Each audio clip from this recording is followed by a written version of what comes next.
है everyone, welcome to vibing with Tania. यहाँ हम बात करते हैं किताबों, कहानियों और अनकहे जज्बातों की।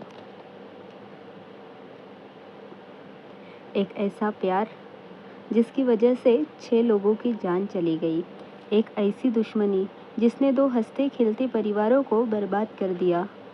और एक ऐसी कहानी जो पिछले 400 सालों से पूरी दुनिया पर राज कर रही है। हम सब ने कभी ना कभी किसी से सच्चा प्यार किया है या करने का ख्वाब देखा है। पर क्या आपने कभी सोचा है कि अगर आपका प्यार ही आपकी मौत का सबसे बड़ा कारण बन जाए तो क्या होगा? आज हम बात कर रहे हैं विलियम शेक्सपियर की लिखी दुनिया की सबसे famous love story Romeo and Juliet की। और हाँ, अगर आपको लगता है कि यह सिर्फ एक बोरिंग पुरानी कहानी है तो आप बिल्कुल गलत हो। इसमें बिट्रेयल है, बहुत सारा खून खराबा है और एक ऐसा ट्विस्ट है जो आपका दिल तोड़ देगा।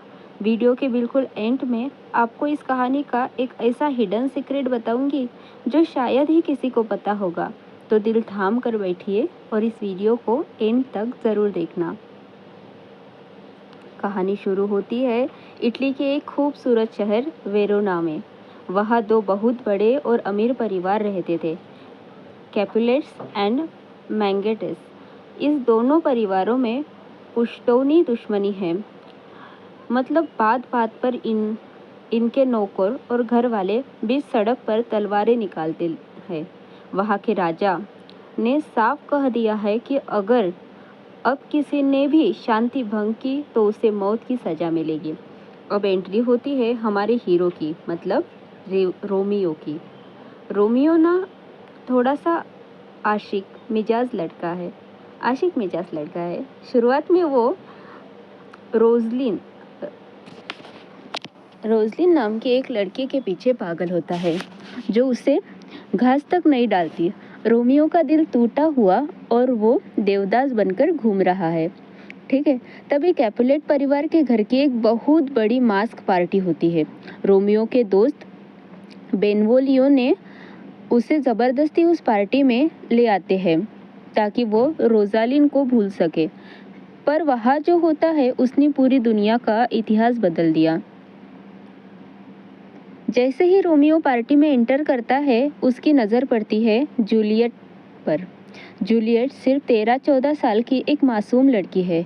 रोमियो उसकी खूबसूरती देखकर रोजालिन को 2 सेकंड में भूल जाता है। जूलियट भी जब रोमियो को देखती है तो दोनों के बीच लव एट फर्स्ट साइट हो जाता है। वो दोनों चुपके से मिलते हैं, हाथ पकड़ते हैं और उन्हें लगता है कि बस यही तो जन्नत है। पर ट्विस्ट तब आता है जब पार्टी के बाद दोनों को पता चलता है कि ओह माय गॉड, और दोनों उस परिवार से है जो एक दूसरे के खून के प्यासे हैं। अब आता है इस कहानी का सबसे iconic scene, the balcony scene. Party के बाद रोमियो से रहा नहीं जाता। वो रात के अंधेरे में कैपुलेट्स के घर के दीवार फान कर जूलियट के गार्डन में घुस जाता है। जूलियट अपनी बालकनी में खड़ी होकर अकेले में बड़बड़ा रही होती है, ओह रोमियो, रोमियो, तुम्हारा नाम रोमियो क्यों है? अपने बाप का नाम बदल दो या फिर मुझे अपना लो। रोमियो यह सुन लेता है और तुरंत सामने आ जाता है। उस रात दोनों एक दूसरे से टूट कर प्यार करने का वादा करते हैं। इनका प्यार इतना फास्ट फॉरवर्ड चल रहा होता है कि दोनों अगले ही दिन शादी करने का फैसला कर लेते हैं। अब इनकी मदद करते हैं 2 लोग। एक है जूलियट की नर्स जो उनके बीच मैसेंजर्स डिलीवर करती है और दूसरी है फादर लॉरेंस जो एक प्राइस्ट है। फादर लॉरेंस कहता है कि अगर इन दोनों बच्चों की शादी हो गई तो शायद कैपिटलिस्ट और मोंटेग्यूज की दुश्मनी हमेशा के लिए ख़त्म हो जाएगी। इसलिए वो अगले ही दिन चुपचाप एक चर्च में रोमियो और जूलियट की शादी करवा देते हैं। पर दोस्तों, खुशियाँ ज़्यादा देर टिकती कहाँ है। शादी के कुछ घंटे बाद वोरेन की सड़कों पर महाड्रामा शुरू हो जाता है। जूलियट का काजिन टिबाल्ट जो बहुत गुस्से वाला है, वो रोमियो को ढूंढ रहा होता है क्योंकि रोमियो उसकी पार्टी में बिना बुलाए आया था।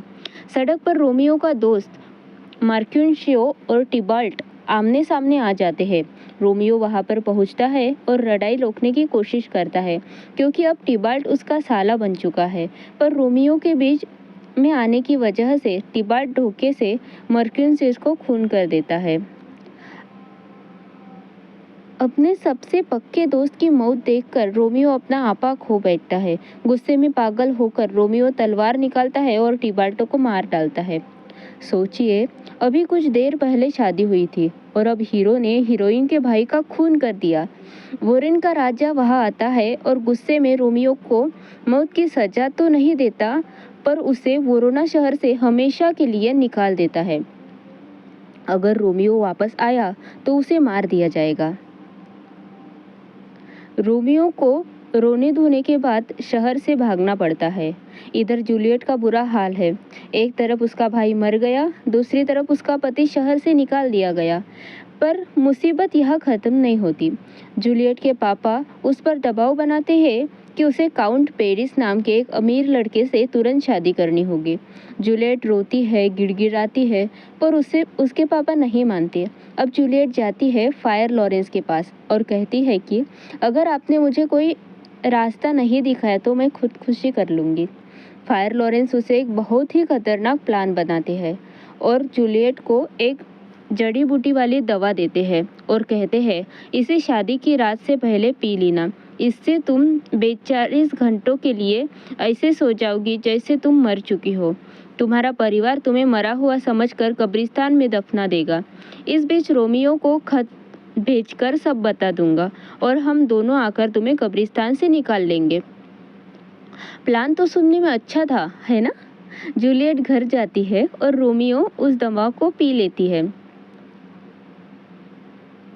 अगले दिन सुबह जब नर्स उसे उठाने आती है तो जूलियट बिल्कुल ठंडी पड़ी होती है। पूरे घर में रोना धोना मच जाता है और प्लान के मुताबिक जूलियट को उनके फैमिली टॉम यानी कब्रिस्तान में रख दिया जाता है। पर यह किस्मत एक बहुत ही गंदा खेल खेलती है। जो मैसेंजर रोमियो के पास फायर लॉरेंस का लेटर लेकर जा रहा होता है वो रास्ते में बीमार पड़ जाता है और वो रोमियो तक पहुंच नहीं पाता। लेकिन रोमियो तक एक दूसरा लड़का पहुंच जाता है जो उसे बताता है कि जूलियट मर चुकी है। रोमियो का दिल पूरी तरह टूट जाता है। वो तुरंत एक मेडिकल शॉप से दुनिया का सबसे खतरनाक जहर खरीदता है और वोरोना से निकल पड़ता है। रात के अंधेरे में रोमियो जूलियट की कब्र के पास पहुंचता है। वह जूलियट का दूल्हे वाला पेरिस से पहले होता है। दोनों में लड़ाई होती है और रोमियो पेरिस को भी मार देता है। अब रोमियो जूलियट की बॉडी पर बैठता है, उसके पास बैठता है और उसे देखता है और कहता है कि तुम मरकर भी कितनी खूबसूरत लग रही हो। रोमियो रोता है, जूलियट को आखिरी बार किस करता है और वो जहर पी लेता है। रोमियो वही दम तोड़ देता है और ठीक 19 सेकंड्स के बाद जूलियट की आंखें खुलती है। उसका नशा उतर जाता है। सोचिए, अगर रोमियो सिर्फ 2 मिनट रुक जाता तो दोनों जिंदा होते। जूलियट उठती है और देखती है कि उसके सामने उसका प्यार रोमियो की लाश पड़ी है। फायर लॉरेंस भी वहां पहुंचते हैं और जूलियट को वहां से भागने के लिए कहते हैं क्योंकि बाहर गार्ड्स आ रहे होते हैं। पर जूलियट रोमियो को छोड़कर जाने से साफ मना कर देती है। जूलियट देखती है कि रोमियो के हाथ में जहर की बोतल खाली है। वो रोमियो के होठों को किस करती है ताकि थोड़ा जहर उसके जिस्म में भी चला जाए, पर कुछ नहीं होता। तभी उसे गार्ड्स की आवाज़ आती है। जूलियट के पास वक्त नहीं होता।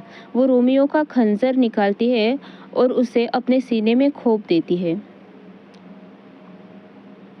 दोस्तों, दोनों के मरने के बाद कैपिटलिस, मॉन्टेग्यूस और वोरेना के राजा वहां पहुंचते हैं। फायर लॉरेंस उन्हें पूरी कहानी बताते हैं। अपने बच्चों की ऐसी मौत देखकर दोनों परिवारों का गुस्सा शांत हो जाता है। उन्हें समझ आ जाता है कि उनकी नफरत ने उनसे क्या छीन लिया।